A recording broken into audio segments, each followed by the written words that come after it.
Soyons saints, en partenariat avec Magnificat.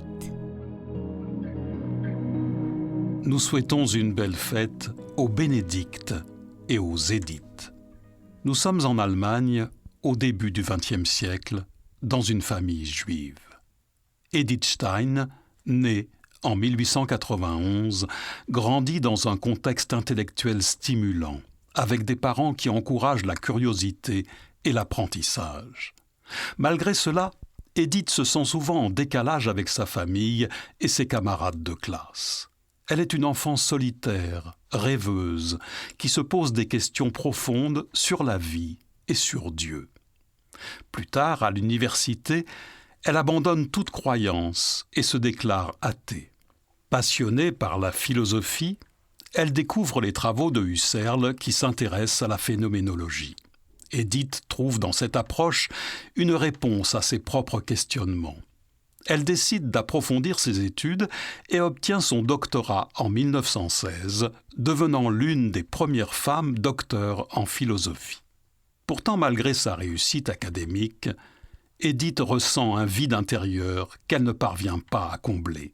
Un jour, elle tombe par hasard sur l'autobiographie de Sainte Thérèse d'Avila. Fascinée par son témoignage, Edith se convertit au catholicisme en 1922. Mais la vie de convertie n'est pas facile pour Edith. Sa famille la rejette, elle perd des amis, subit des insultes et des provocations. En 1933, la montée du nazisme en Allemagne la met en danger. Elle est obligée de quitter son poste de professeur à l'université et entre au Carmel de Cologne. Elle y devient religieuse et prend le nom de Sœur Thérèse Bénédicte de la Croix. Puis la guerre éclate et elle doit partir pour la Hollande, se réfugier dans un autre Carmel.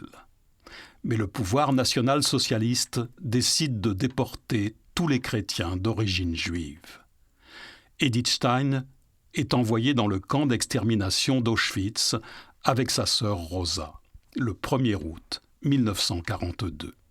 Elle y est martyrisée, mais garde sa foi inébranlable. Aujourd'hui, nous nous recueillons en écoutant l'une de ses prières.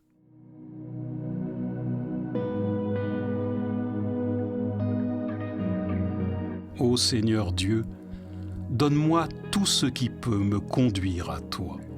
Ô Seigneur Dieu, éloigne de moi tout ce qui peut me détourner de toi.